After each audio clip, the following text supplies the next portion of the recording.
ஆகி போனதே கதவே இல்லாமல் ஆனதே.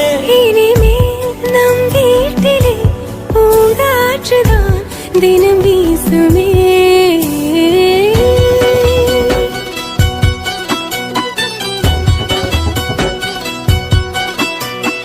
ஒரு பாதி கதவு நீயடி, மறுபாதி கதவு நானடி. பார்த்து கொண்டே இருந்திருந்தோம், சேர்த்து வைக்க காத்திருந்தோம்.